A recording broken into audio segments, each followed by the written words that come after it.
Christ light นั่นหมายถึงว่าคริสเตียนผู้มีผู้ทรงแสดงชีวิตของพระเยซูนั่นหมายถึงว่าคริสเตียนฉะนั้นให้พี่น้องเข้าใจว่าในมนุษย์ของเขานี่เมื่อเขาเกิดมาทุกคนก็มีเป้าหมายแตกต่างกันเมื่อเขายังน้อยเมื่อเขายังน้อยในช่วงว่าในปี70ปลายเขาได้เบิ่งหนังบูสลีเด็กน้อยอยู่ลาวนี่นะถ้าได้เบิ่งหนังบูสลีอยากเป็นบูสลีแล้วแหละผู้ใดก็ตามออกมาแล้วอีหยังนี่กันเลยแต่ว่าช่วงนึงใหญ่ขึ้นมานี่ช่วงนึงใหญ่ขึ้นมาได้10ปีแล้ว11ปี2ปีแล้วก็คือปีนั้นคิดว่าจะเป็นทางการเมืองเพราะว่าในอดีตพ่อเขาให้เป็นทางการเมืองว่าเขาได้เห็นพ่อของมากใส่สุดแต่มือโอ้คักจะเป็นทางการเมืองแต่ว่าชีวิตของเขามีการเปลี่ยนแปลงจนกว่าเขาเป็นทีเนเจอร์จนกว่าได้รับเอาพระเยซูจนกว่าได้มีโอกาสรู้จักพระเยซูในเวลานั้นเป้าหมายของชีวิตก็เริ่มการเปลี่ยนแปลงเมื่อมีโอกาสรู้จักพระเยซูแล้วมีเป้าหมายคือว่าจะเป็นเหมือนองค์พระเยซูคริสต์และก็ด้วยสำหรับพี่น้องทุกคนก็มีเป้าหมายจะมีชีวิตเหมือนองค์พระเยซูคริสต์แต่บ่แม่นเป็นพระเยซูคริสต์เนาะพระเยซูคริสต์มีองค์เดียวแต่เฮาอยากฮัปปี้แต่เฮาอยากเป็นเหมือนพระองค์อยากติดตามพระองค์ฉะนั้นอยากให้พวกเราเข้าใจเนาะ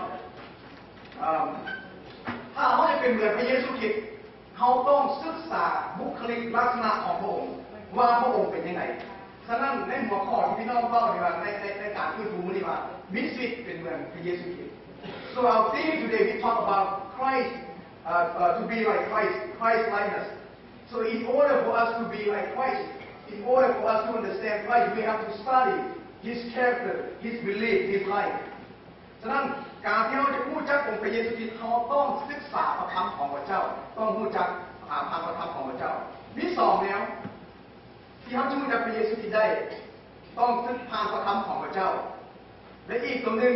ที่เขาจะรู้จักพระเยซูคริสต์ได้เขาต้องเพิ่งในองค์พระวิญญาณ There are two things in order for us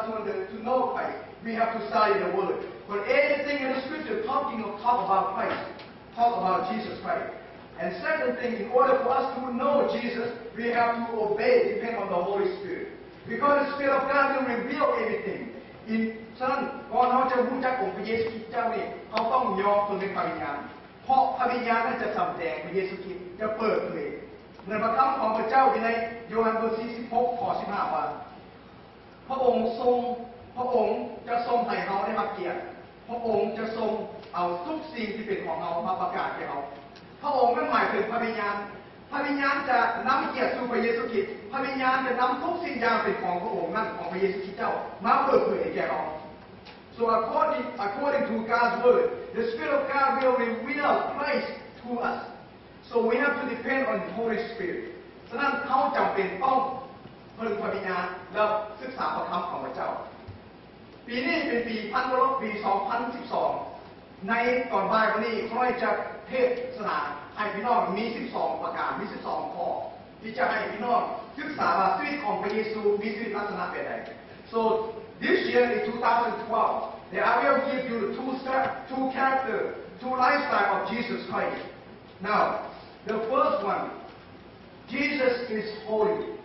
ประการที่แรกพระเยซูองค์นี้เป็นผู้บริสุทธิ์ในพระคำของพระเจ้าในเฮบรูบทที่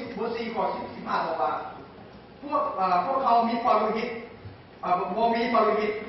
ผู้ที่บ่สามารถเข้าใจในความอ่อนแอของพวกเขาถึงปานนั้นพระองค์ก็ยังบ่มีบาปฉะนั้นพระคำของ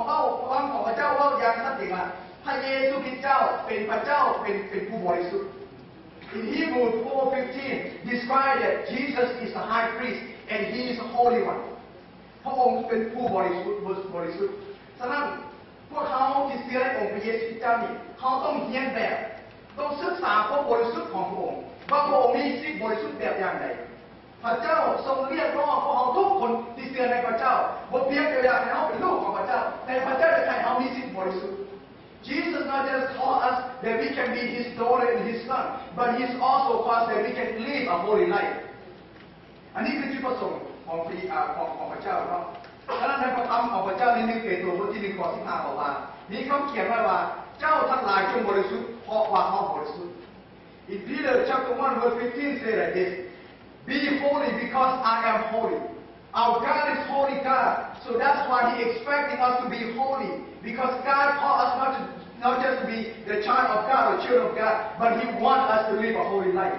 พระเจ้าเอิ้นเราทั้งหลายมีสิทธิบริสุทธิ์ฉะนั้นอยากให้พี่น้องเข้าใจว่าพวกเขาจะมานมัสการพระเจ้าเขาจำเป็นต้องมีสิทธิบริสุทธิ์ได้รับการสำระล้างด้วยเลือดของพระเยซูเจ้าเพื่อเขาจะสามารถเข้าถึงพระที่นั่งบริสุทธิ์ของพระเจ้าได้ In order for us to come to the holy throne of God, to the presence of God, we have to be pure, we have to be holy. How can we be holy? We have to be holy by the blood of Jesus. เขาสามารถบริสุทธิ์ได้โดยพระเลือดของพระเยซูเจ้าถ้าเขาบริสุทธิ์เขาก็สามารถนมัสการพระเจ้าบริสุทธิ์ได้เนาะหากเป็นว่าเมืองในเอเชียเมื่อพระเจ้าปรากฏอยู่ในพระวิหารพี่น้องจะมาเทพดาของพระเจ้าเอิ้น Holy Holy Holy 3เทื่อถ้าพี่น้องเบิ่งในพระคัมภีร์พี่น้องจะมาพระเจ้าเทพดาของพระเจ้าได้บอกว่าบริสุทธิ์บริสุทธิ์บริสุทธิ์3เทื่อพระเจ้าองค์นี้เป็นพระเจ้าที่บริสุทธิ์ฉะนั้นคนที่เข้ามากราบไหว้พระเจ้าต้องมีจิตใจที่บริสุทธิ์ต้องรับการชำระล้างที่บริสุทธิ์คนที่บ่บริสุทธิ์ถ้ามีจิตใจบริสุทธิ์นั้นเขาบ่สามารถรับเอาพรที่มาจากพระเจ้าเพราะพระเจ้าบ่สามารถขอพรมาถ้าชีวิตของเรานั้นจบอยู่ในความบาป God cannot bless us if we still live in sin because God cannot pour out the blessing upon the sinner พระเจ้าบ่สามารถใส่คนที่ดำเนินในความบาปเพราะว่าพระเจ้าเป็นพระเจ้าที่บริสุทธิ์ God cannot use somebody that live in sinถ้าเราต้องการให้พระเจ้าใส่ชีวิตของเราเราต้องมีสิทธิบริสุทธิ์ที่เดินกับพระเจ้าแท้ๆแล้วพระเจ้าจะใส่ในชีวิตของเรา Without holiness we cannot have a blessing or be used by God ปราศจากความบริสุทธิ์แล้วเราบ่สามารถที่จะรับพระพรและรับใส่พระเจ้าได้หลายครั้งชีวิตของเราเชื่อพระเจ้าอย่างหลายปีที่ผ่านมาเขาเมื่อในชีวิตของเราว่าเป็นอย่างที่ของขาดพระพร You know, we believe God for a long time. Some of you 10, 20 years, 30 years. Sometimes you complain. Why my life I don't have blessing? เป็นอย่างขาดพระพรเขาต้องเริ่มสำรวจในชีวิตของเขาว่าชีวิตของเขาได้เดินในเส้นทางบริสุทธิ์ที่แท้จริงไหมผมว่าผู้เป็นเจ้าบอกประการที่2พระเยซูทรงเป็นความรัก Jesus love พระเยซูทรงเป็นความรักในโรมบทที่8ข้อ35บอกว่าใครจะให้พวกเขาขาดจากความรักของพระคริสต์จะเป็นความทุกข์ยากลำบากหรือความทรมานในจิตใจในการข่มเหงหรือการอึดอัดหรือการเกลียดกายหรือการคือโวยภัยหรือการคืออุ้มด่า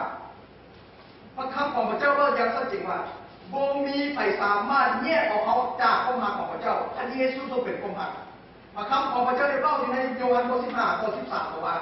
บ่มีความรักใหญ่กว่านี้คือผู้หนึ่งจะเสียสละตามที่สหายฉะนั้นความรักพระเยซูทรงเป็นความรักบ่มีความรักใดที่ยิ่งใหญ่ไปกว่าความรักของพระเยซู